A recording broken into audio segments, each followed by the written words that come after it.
So in this online lecture, what we're going to do is see how organometallic reagents react, at least one reaction. Okay, they do a lot of things, but we're just going to focus on one for this lecture here. And let's talk about our key points. Number one, we're going to see that Grignard and organolithium reagents play a nucleophilic role. Number two, we're also going to see that Grignard reagents attach to the less substituted or more accessible carbon in an epoxide ring. We've seen something like this before. I'll remind you about it when we get to it. And three, what we're trying to get out of this lecture is that Grignard reagents can be quenched by protons. Therefore, protection may be necessary. That's all going to make sense in a second here. So let's start right here. We're going to use an organolithium, and we're going to see how he behaves with an epoxide. So this is our reaction. How do organometallic reagents react with an epoxide ring? Now, in a previous lecture, we learned about base-promoted epoxide ring opening, and what you're going to see, that's basically what this reaction is. If you understood that lecture and know everything about it, you're just going to see it all happen again right here. But just to be sure, let's make sure we understand how this is all happening. Okay, remember, in the epoxide, the oxygen, remember, is more electronegative than the carbon. So the carbon would have a partially positive charge, and the more electronegative oxygen would therefore be partially negative. And remember, that means that this carbon in the epoxide ring there has electrophilic ability, right? He's an electrophile. And we've learned before that, remember, organolithiums are very nucleophilic. So there's our matchup there. Nucleophiles are attracted to electrophiles. So the first step of this mechanism would look something like this. The electrons on the nucleophile here would attack the electrophilic carbon there. And because of that new connection, that carbon that we attacked would have too many bonds if this is the only thing that happened here. So what happens is the electrons in the epoxide ring connected to that oxygen have to let go like this, move up on top of that oxygen. So let's see what we get here. We end up with this product right here. And we also end up with a side product, not as important, but just for you to know who went where, we get a lithium plus. And let's talk about what connections were made here. Make sure you see this. Don't get lost here. The methyl in the organolithium is right here in the product. And the epoxide that we attacked, these two carbons, is this right here. So that's the connections. Make sure you register that. And let's talk about where we're going to go from here. Remember, as smart Orgo students, we know that we can't end here because that oxygen has that negative charge. He's unstable. So what is it that we're going to do here to stabilize him? Well, if you remember from base-promoted ring opening of an epoxide, was that there was always a second step. You followed it with H3O+. And that's simply just to protonate that oxygen so that we can get him back to neutrality. So the last step of the mechanism is these electrons go over here, attach to that hydrogen. It's just an acid-base reaction, and we end up with this as a product. Notice I have an alcohol. Notice it's 3 carbons long. So we made a new carbon-carbon bond here, and we've also created an alcohol. That is our product. And if you remember, that's nothing other than base-promoted epoxide ring opening with the organolithium acting as the base. So that's how he works, but we have another organometallic reagent. Remember, we've learned before that the other one is called the Grignard reagent. Here he is. I just want to show you that he does the same exact thing. The carbon is partially positive, like we saw. The oxygen, remember, still partially negative, making this carbon electrophilic. And of course, the Grignard is also nucleophilic as well, just like the organolithium, which means the mechanism would look like this. The electrons would come from the nucleophilic carbon to the electrophilic carbon. Again, we would bust open that ring, electrons jump up on the oxygen, and we end up with this right here as a result. And why not? Let's look at the side products. You'd also get Mg+2, he breaks away, and the Br breaks away, so you have Br- floating around in solution here. Not important, but just they're there. And why not here? Let's just make sure we see what went there. We make the right connections here. It's this 2-carbon fragment of the Grignard reagent is this part right here, and the epoxide ring that we attacked, these 2 carbons are these 2 carbons right here. So that's the connection. Again, make sure you register that. Where does this reaction end? Remember, we know the oxygen, the negative charge on that oxygen can't end this way. And of course, we always follow it up, remember, with the H3O plus, the acid step, which means we're going to protonate that oxygen like this. And again, we end up with an alcohol, which ends up being the product of our reaction. So there it is, organolithiums and Grignard reagents, how they behave with an epoxide. However, this is the very simple case. I want you to look at that epoxide here that we're reacting. That is a symmetrical epoxide, which means basically the two carbons in the epoxide are identical. They're both CH2s. They're both connected to the oxygen. But however, let's do this. This is some of the decisions that we're going to have to make on an exam. Look what happens in this case. We got our epoxide. Remember, the oxygen partially negative, and we also know that the carbon right here is partially positive. But if you remember correctly, this carbon is also partially positive, which means that our Grignard reagent could possibly attack either this carbon here in the epoxide or this one right here. The question is, which one does he attack? Well, if you remember correctly, in base-promoted ring opening, the base always attacked this carbon right here. Which carbon is that? Well, one way to think about him, remember, is he's the less substituted. Remember, we say substituted, we mean by other carbons. Or another way you could think of him is that carbon is more accessible because he's on the end of the molecule, whereas the other carbon in the epoxide is more in the middle. There's more steric strain, so the Grignard reagent can more easily access the right carbon, right-hand carbon that is, in the epoxide ring. Now remember, we talked about this before in base-promoted epoxide ring opening. Remember, we basically said that the mechanism here was very SN2. And we also talked about that as well. SN2 mechanisms, remember, have the nucleophile attack always the more accessible carbon, the less substituted carbon. However you want to look at that, it's up to you, just as long as you understand it. However, why don't we do this now? Let's finish off this reaction right here. Let's move this up. Remember, after the Grignard reagent attacks the carbon, the electrons will boot up on the O here. We'll end up with this as a result. And of course, why not? Let's make sure we know who went where. Take a few seconds and make sure you see how these things were connected to each other. And how does it end? Remember, the oxygen, negative oxygen there is not stable, so we need to somehow protonate him. So we know in a second step, we will add again the H3O plus. We will protonate him to OH, and then this will be our product of our reaction. So that's how we decide which carbon in the epoxide ring that the Grignard would attack. Like I said, it might be a decision you need to make on an exam. Now you know what to do here. But remember, we also talked about in the key points that Grignard reagents can be quenched.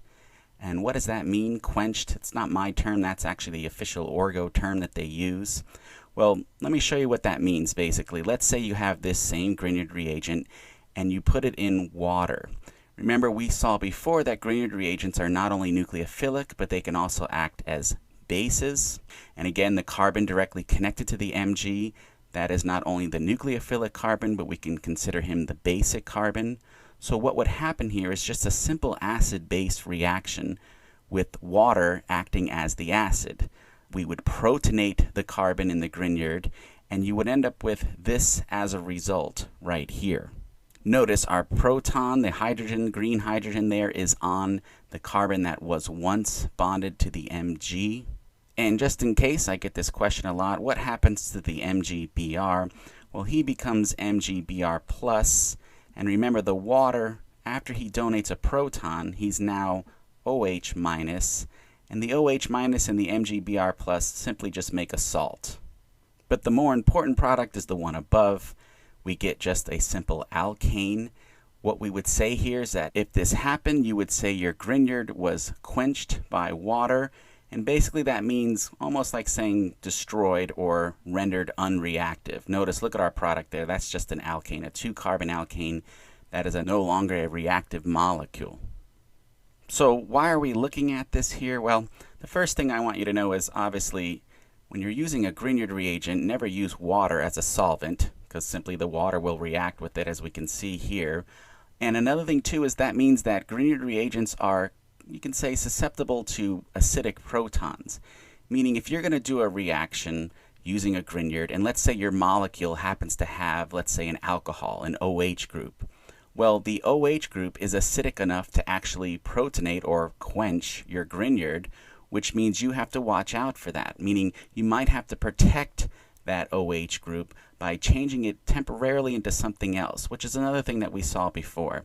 So you have to watch out for that. We'll see this with other practice questions later on, but all I'm doing right now is planting the seed here, and that is watch out for acidic protons when it comes to Grignard reagents. Another thing I want to show you here is, let's say you use this Grignard reagent right here, but instead of H2O, we use D2O.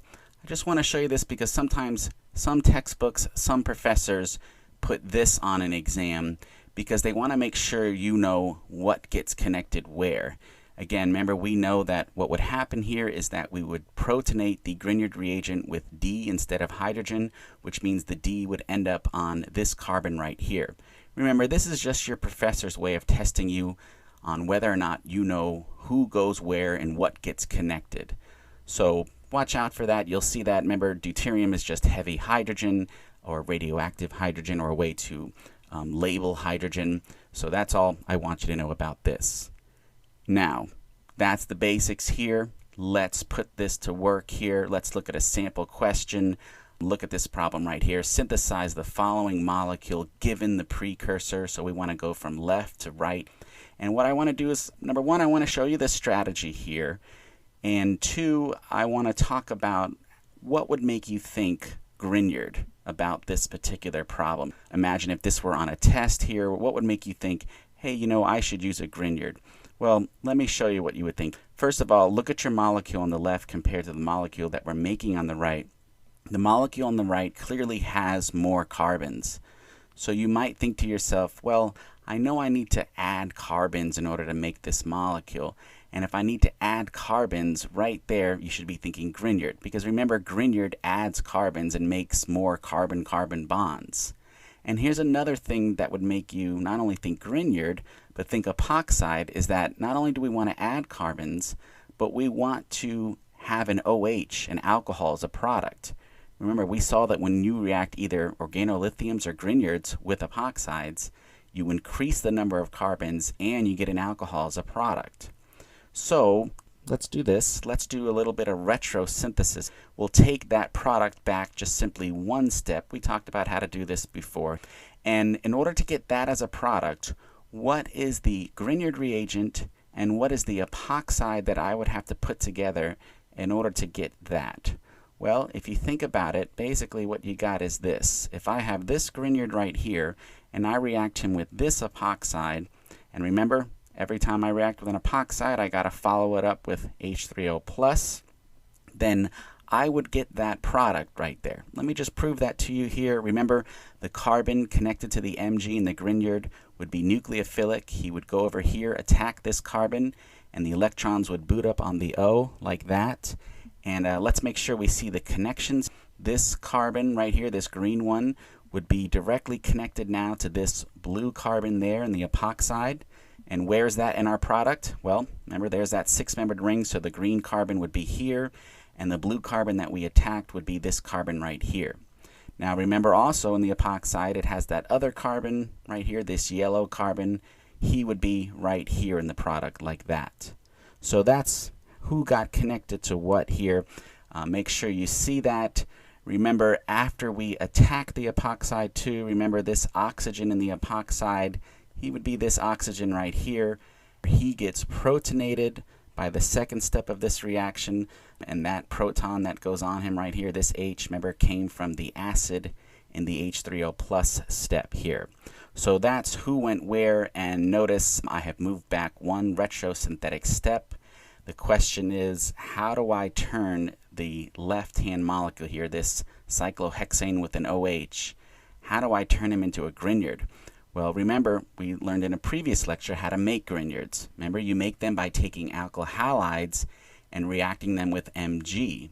So you might be thinking to yourself, or you should be thinking to yourself, I got to turn that alcohol into a halogen so then I can add Mg to make the Grignard reagent. This is why we learned in a previous lecture how to make Grignards. So how do we do that? Well, it involves a reaction that we've learned before. We learned it in the alcohol section when we were learning all the alcohol reactions.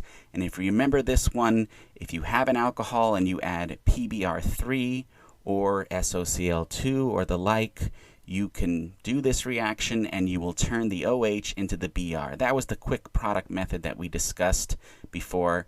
And there it is. We get the alkyl halide there. And remember, all we have to do to make the Grignard is add Mg. And I'm using THF this time as a solvent. Works pretty good. And remember, the Mg will sandwich between the carbon and the Br. So here it is. This is our synthesis. The answer to the question is to make this molecule on the right from the molecule on the left. Number 1, you would add PBr3 first. Then 2, you'll add the Mg. Step 3, you add the epoxide, and remember the acid is a separate step, so we would have to call him step 4. Now, don't get overwhelmed with this. You might be thinking, oh, that's great, but geez, I would never think about that on a test. I would never think that way. Well, remember, definitely not the first time you wouldn't think this. That's why I'm showing you this strategy. You have to see it first before you're able to think to use it. And remember, I gave you the clue here. The clue was whenever you need to add carbons to a molecule and create an alcohol, you might want to consider Grignard with an epoxide. Let's look at another one here. Let's say sample problem 2, synthesize the following molecule. Again, the one on the left needs to turn into the one on the right. What do we want to do here? Let's make some general observations. Notice it looks like we want to add a carbon, a methyl group, to this carbon right here. And look at the oxygen right here. Doesn't look like he made it to the product. Doesn't look like he's there. Meaning this, again, this carbon right here looks like we want to add a methyl to him. And we don't want the oxygen. So somehow we have to get rid of that oxygen. Well, again, think about that. You are adding carbons. If you're going to add a carbon to a molecule, that's a key thing to think of. Grignard reagents, you might want to use one. And here's even more of a clue to use a Grignard. Our molecule that we're starting with is an epoxide. And we already know Grignards react with epoxides. So maybe this is where you want to start. Instead of using retrosynthesis, you might think, well, let me get that methyl group onto the ring. And I know that I can add a Grignard to that epoxide. So let's think of it this way. I want to add 1 carbon to that ring. So my Grignard reagent should be 1 carbon big, CH3MgBr. If I did this, remember, I'd have to follow it up, of course, with good old H3O+, and I would get this thing right here as a result. Now, let's make sure we understand what happened here. The methyl, remember, on the Mg is nucleophilic. He would attack the epoxide. We have a nice symmetrical epoxide there, so it doesn't matter which side we attack as long as we attack one of them. So I'm going to have him attack that carbon, which means this methyl right here is the methyl that we added right here. And then remember, after this happens, remember the bond in the epoxide ring here, the electrons jump up on top of this O right here. That oxygen is then protonated by H3O+, which leaves us with an OH right here in red. So that's the connection there. Notice, so far so good. I got my methyl attached now. Now I have an OH. But notice again, let's look at our product here. Not only is the OH not there in the product, but there's also a double bond. And right there, that should give you a little clue. We want to get rid of the OH and we want to make the double bond. Just the fact that you want to make a double bond should make you think some type of elimination reaction. And again, we've learned this before in a previous lecture. We learned that if you use an alcohol, remember OHs are not good leaving groups, if you react them with a certain acid, the acid will protonate the alcohol into water, making him a much better leaving group now, and force an elimination reaction. And if you remember correctly, there was one specific acid that did that. It was H2SO4 in heat.